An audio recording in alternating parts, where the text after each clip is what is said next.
I've always been drawn to exploring forgotten places, especially those steeped in dark histories and buried secrets.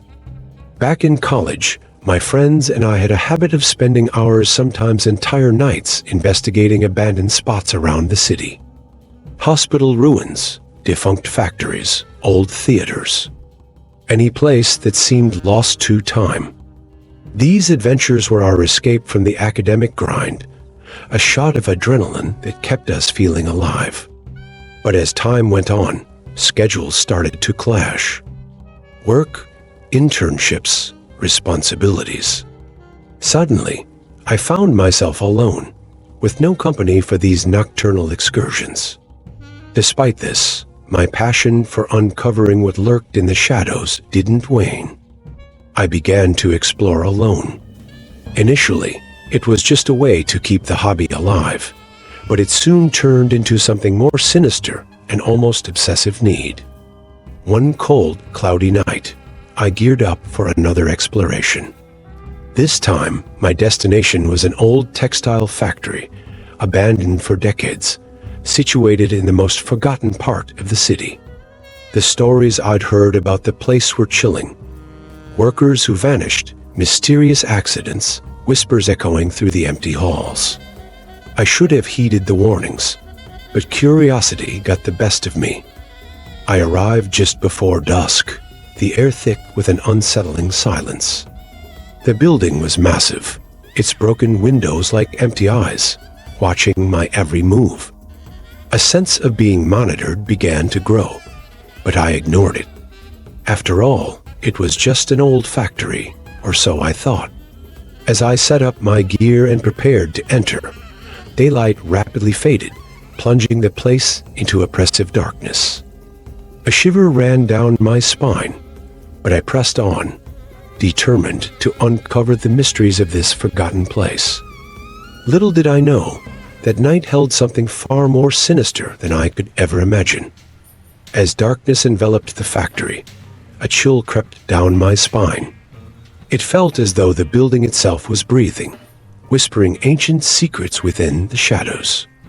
My footsteps echoed strangely on the concrete floor, each sound amplified by the empty walls.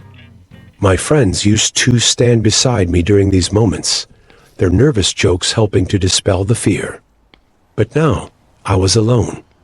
The responsibilities of adulthood had pulled them away, and I, stubborn and obsessed, continued to explore on my own. The silence was crushing. Every noise seemed laden with malevolent intent. Walking through the corridors, my flashlight trembling slightly in my hand, I couldn't shake the feeling of a strange weight, an almost palpable presence. The graffiti-covered walls and rusted remnants of machinery only added to the sense of desolation. But there was something more, something I couldn't quite identify. For a moment, I paused to listen more intently. My heart was racing, echoing in my head. That's when I realized how foolish my decision to explore alone was. Without my friends, the darkness felt thicker, the silence more menacing. With each step, the factory seemed to whisper tales of its days of glory and its descent into ruin, stories no one else wanted to hear. I pushed forward, forcing myself to ignore the growing fear. Curiosity still drove me, but the sensation of being watched never disappeared. Every shadow seemed to move as I passed, and the icy drafts that blew through the broken windows felt like cries of pain. And it was there, in the heart of that abandoned factory, that I truly felt alone. Without my friends, without the safety of companionship, the reality of my situation hit me hard. I was alone in a place that seemed to have a life of its own, and that life wasn't friendly. The terror was just beginning. With my flashlight illuminating only a few steps ahead, I pressed on, determined to explore the deepest corners of the factory. The air was dense, heavy with dust and a metallic scent that reminded me of dried blood. Every noise, no matter how insignificant, sounded like a scream in the place's quietude. I had prepared meticulously. Water, food, and a small backpack with some basic tools. But none of it seemed enough against the oppressive weight of that night. I had heard stories about missing people and strange accidents haunting the place, but I had always believed they were just urban legends. I moved down the main corridor, the walls lined with old, faded advertisements. The sound of my footsteps echoed in a disturbing rhythm, as if something or someone was mimicking my every move. Suddenly, I stopped and swung the flashlight around, trying to dispel the feeling of being watched. But the light only emphasized the shadows, creating distorted and threatening shapes. I headed toward what seemed to have been the machine room, a vast space filled with rusted, decaying equipment. The atmosphere was even more sinister there, with shadows dancing around the old machinery like specters from a forgotten time. That's when I realized I wasn't alone. In the gloom, a figure slowly emerged. My heart pounded, and my hand shook so much that the flashlight's beam wavered. At first, I thought it was a reflection or an illusion conjured by my own fear. But as the figure approached, I could make out a man. He stood there, half hidden by shadows, not exploring like me. He was just there, still, like a sinister statue, watching me. I tried to calm my breathing, panic threatening to take over. "Who are you?" My voice sounded weak and shaky, but the man didn't respond. He just stood there, a malevolent presence, observing me. Time seemed to freeze, and the factory that had once seemed just an old building now felt alive, breathing with a malevolent presence. I decided it was time to retreat, my curiosity now entirely overridden by fear. But as I took the first step back, the man finally moved. A slow, almost deliberate motion that chilled my blood. Without a word, he vanished into the darkness, leaving me shaking with the terrifying certainty that this night would be much longer than I had anticipated. With my heart pounding uncontrollably, I watched the man disappear into the shadows. My mind screamed to get out, but my body felt anchored to the floor. The sensation of being watched intensified. Each shadow seemed to conceal eyes that tracked my every move. I took a deep breath, trying to regain control.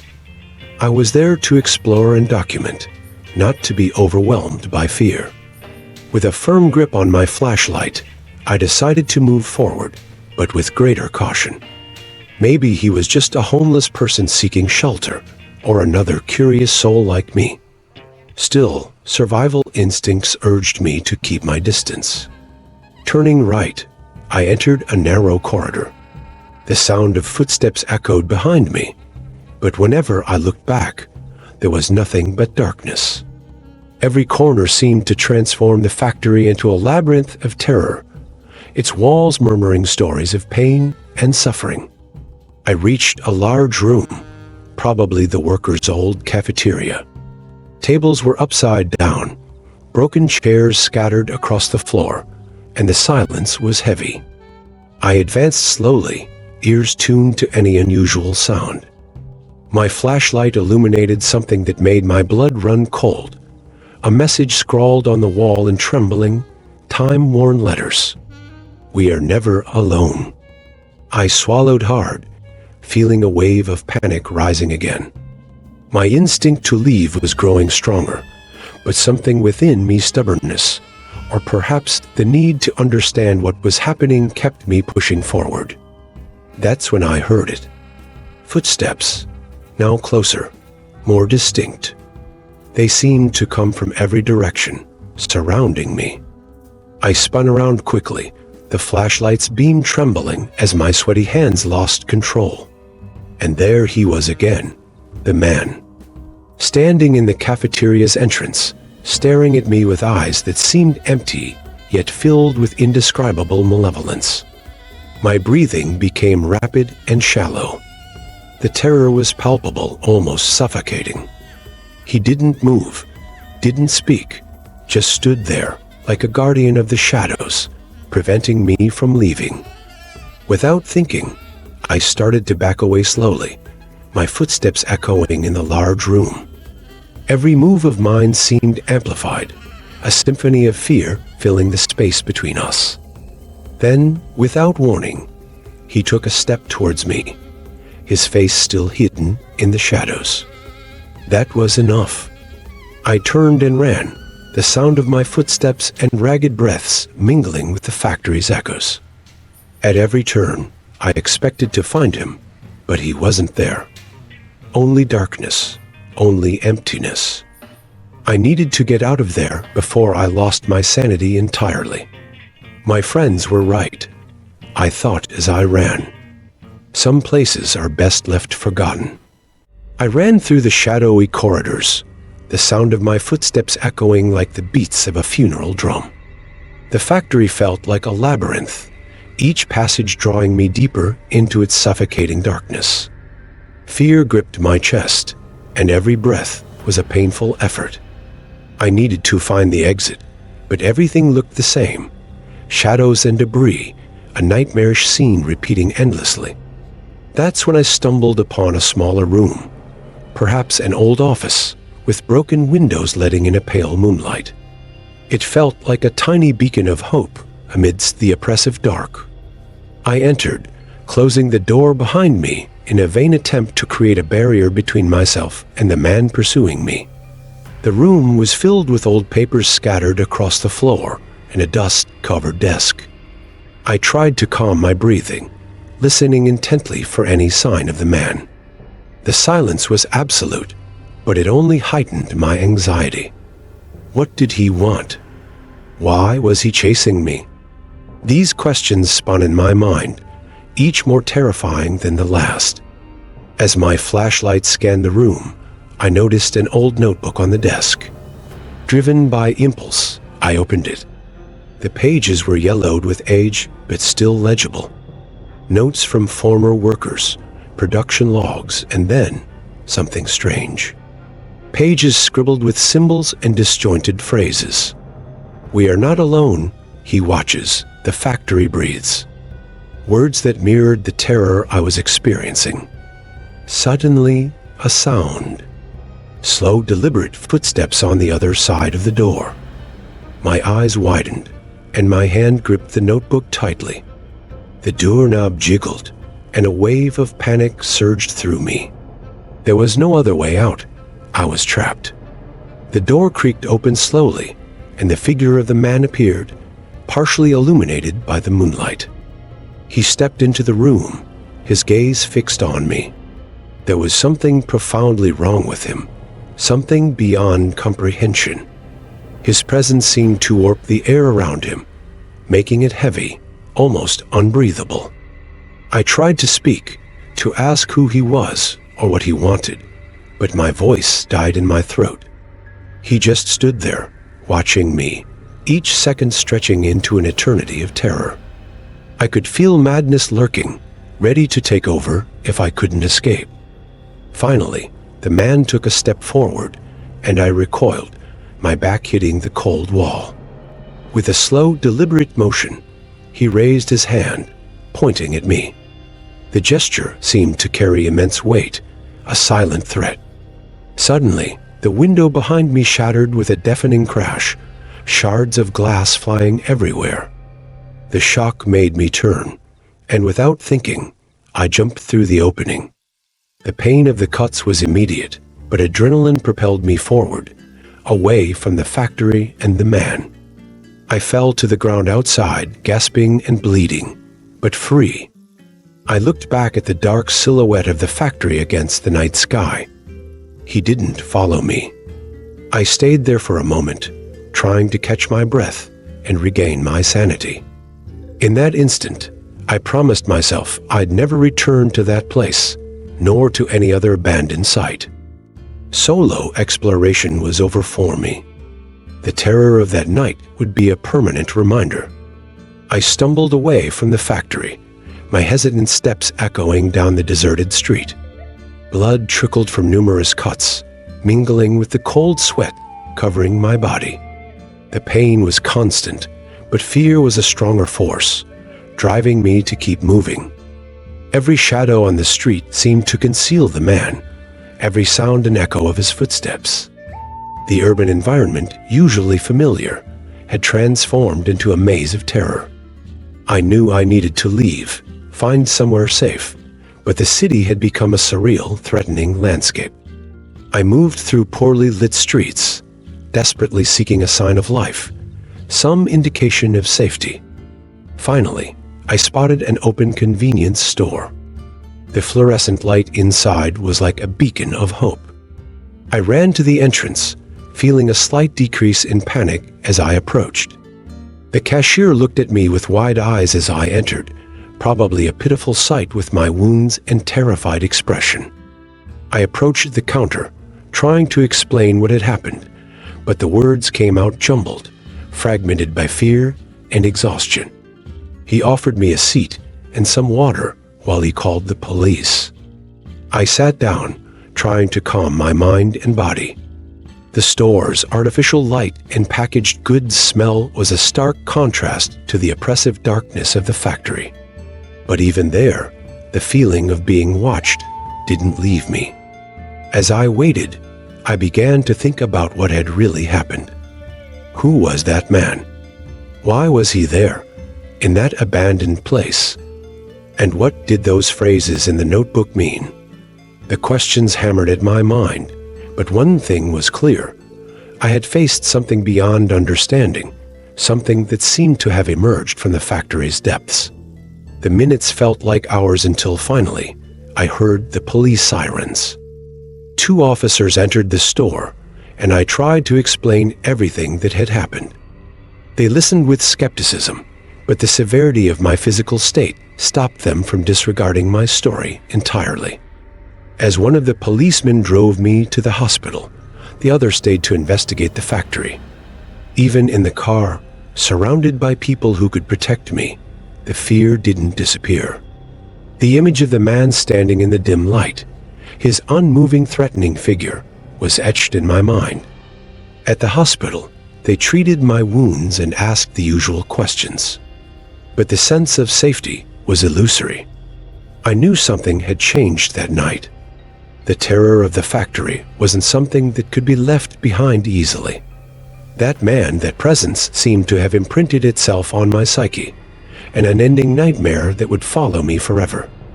When they finally released me, I promised myself again that I'd never put myself in a similar situation.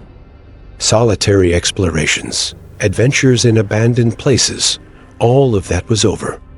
The darkness I encountered in that factory was too deep to reel, and I knew I would never look at the night the same way again. After the hospital visit, the doctors insisted I stay overnight for observation. The bed was uncomfortable, and the sterile environment did nothing to calm my mind. Every time I closed my eyes, I saw the man's face, or rather, the lack of expression on his face, like he was just an empty shell. Finally, as morning broke, the first rays of sun brought some temporary relief. Daylight had a comforting power, but I knew the terror of the previous night had left deep scars. Upon being discharged, I decided to stay away from that part of the city for a while, seeking refuge to recover. At home, I locked doors and windows as if I could keep the fear out. Sitting in the living room with the curtains firmly closed, I tried to understand what had happened. My mind kept drifting back to the man in the factory. I took out the old notebook I had brought with me, half hidden in the hospital hustle. The scribbled pages were disturbing, filled with symbols I didn't recognize and phrases that echoed the horror I felt. "We are never alone. He watches. The factory breathes." These words repeated in my head, trying to make sense of them. Then I noticed a drawing that sent another chill down my spine. It was a crude depiction, but unmistakable, of the man I saw in the factory. I decided to research the place, looking for any information that might explain what I had experienced. What I discovered was a story darker than I had imagined. The factory, once bustling and employing hundreds, had seen its share of tragedies. Fatal accidents, disappearances, and one particularly gruesome death the old janitor, a solitary and strange man who many believed was a spirit bound to that place. The tales about the janitor were unsettling. Some said he had gone mad, others that he performed dark rituals in the factory. But the consensus was that after his death, unexplainable events began occurring. Footsteps at night, whispers in empty hallways, and the constant feeling of being watched. With each new discovery, my terror grew. The coincidences were too disturbing to ignore. The man I saw, that being more shadow than human, must have been the janitor. Or at least, what was left of him. Night was approaching again, and with it, the fear of facing the darkness. I knew I wouldn't be able to sleep. Every sound outside my house, every shifting shadow brought back the panic. The feeling of being watched didn't leave me, as if invisible eyes were tracking my every move. As the hours crawled by, I made a decision. I needed help. I couldn't face this alone. I picked up the phone and called a trusted friend, someone who would understand my story without judgment. When he answered, the tremor in my voice revealed the state of desperation I was in. "I need you here," now was all I could manage to say.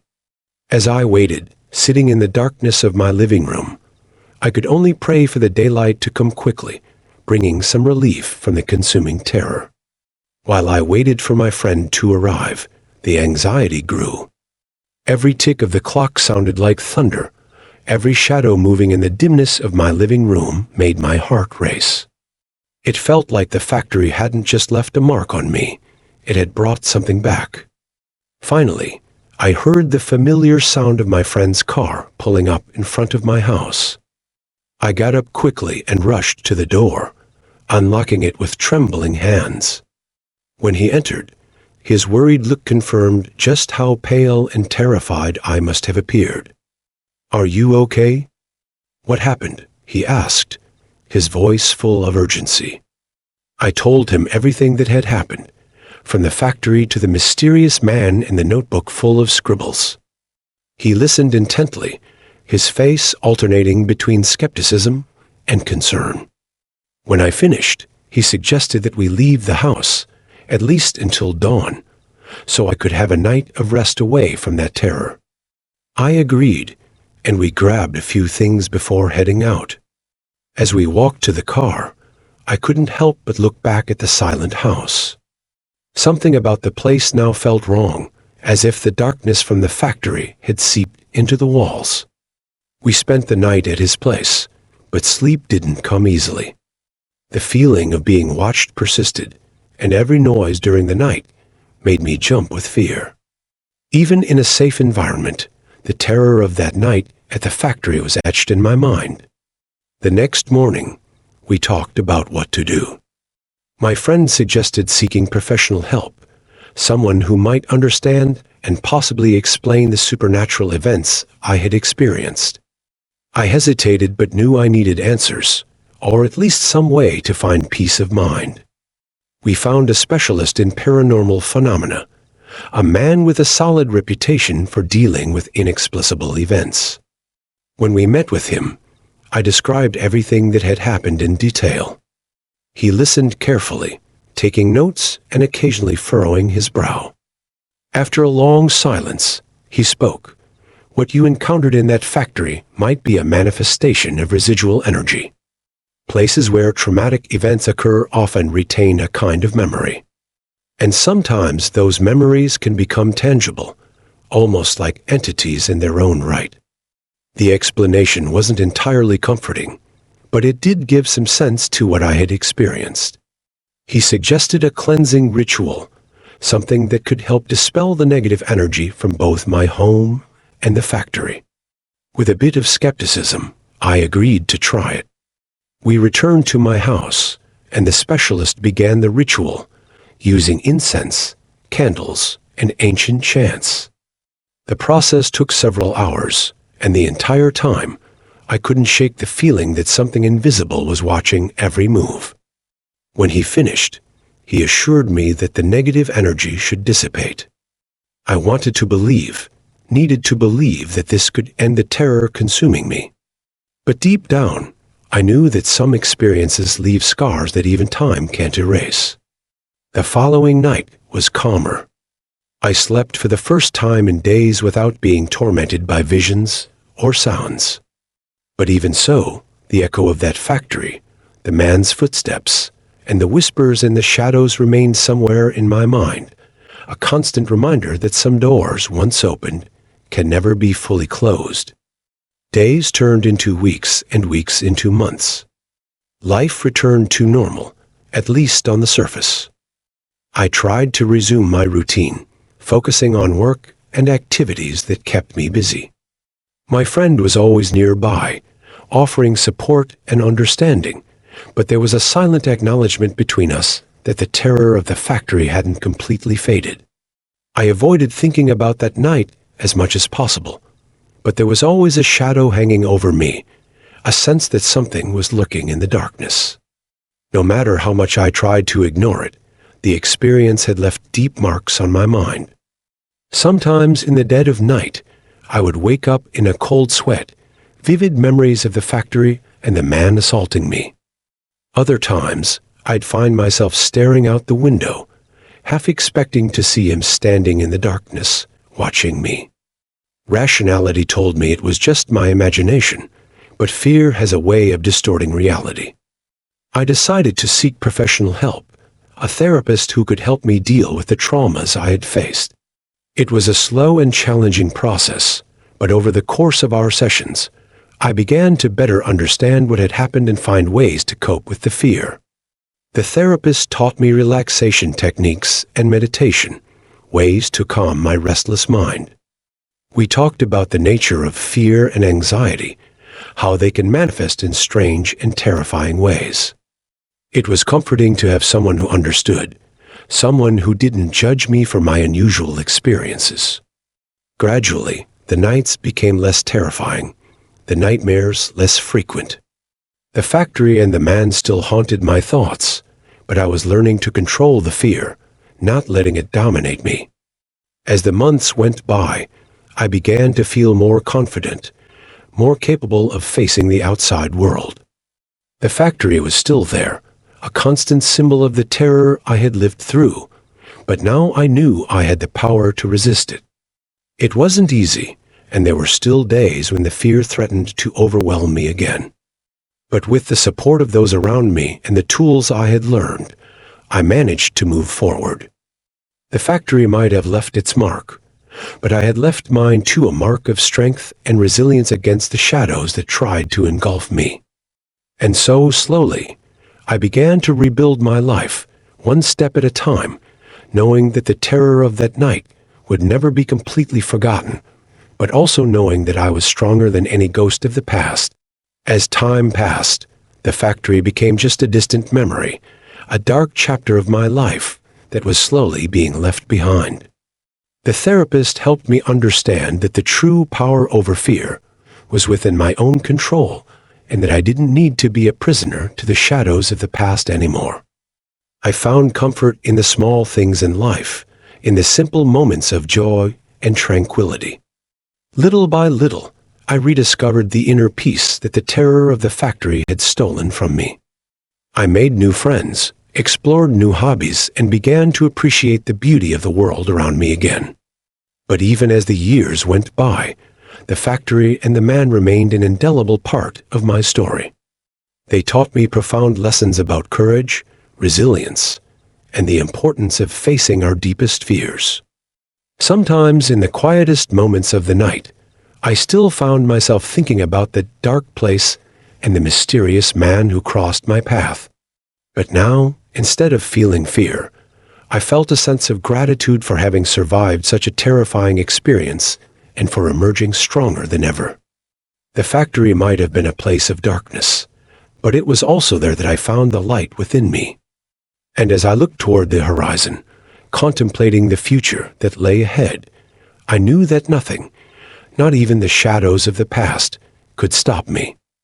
I was free, finally free, to move forward with courage and determination, knowing that no matter what challenges the future might bring, I would be ready to face them head-on, with my head held high and my heart full of hope. As time passed, the factory and the mysterious man became almost legends in my mind, a dark and distant part of my past. Although I had learned to live without the constant weight of fear, the memory of that night never truly disappeared. Sometimes when I reflected on the events that shaped who I had become, I felt a mix of awe and a touch of dread. The factory and the man, though terrifying, were catalysts for my own journey of self-discovery and personal growth. I realized that the true challenge wasn't simply overcoming fear, but learning to live with it, to transform it into a driving force for growth and change. And so, instead of repressing my darkest memories, I embraced them, accepting that they were part of who I was. Over the years, I found a new peace of mind, a sense of balance and harmony that had previously eluded me. The factory and the man remained milestones on my journey, reminders of a time when I faced terror head-on and emerged stronger on the other side. As I moved forward, building a full and meaningful life for myself, I always maintained a vigilant eye, knowing the world is full of mysteries and unknown dangers. But now, instead of hiding from the darkness, I faced it head-on, with courage and determination, knowing I could handle any challenge that came my way. The factory and the mysterious man may have been dark chapters in my life, but they were also the catalysts for my journey of self-discovery and personal growth. And as I looked to the future, I knew that no matter what fate had in store for me, I was ready to face it with my head held high, with courage and resilience. And so, my journey arrives at a point of rest, but not of finality. The factory and the mysterious man may have faded into the past, but their influence continues to shape who I am today.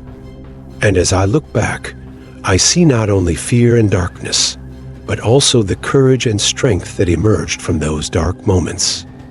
May these memories always remind me of the resilience of the human spirit, of the ability to overcome even the most frightening challenges. And may I carry this wisdom with me, illuminating the path ahead with the light of hope and determination. And so, I conclude this story, not as an end, but as a starting point for new adventures and discoveries. For even in the darkest depths of the night, there is always a bright star to guide our way. Discover the transformative power of horror stories on our channel. By subscribing, you will not only dive into engaging narratives, but also explore the deepest corners of the human mind. The stories we share are not just about scares, but about understanding our deepest fears and discovering the courage that lies within us. Join us and embark on an exciting journey of self-discovery and personal growth. Your next great adventure awaits.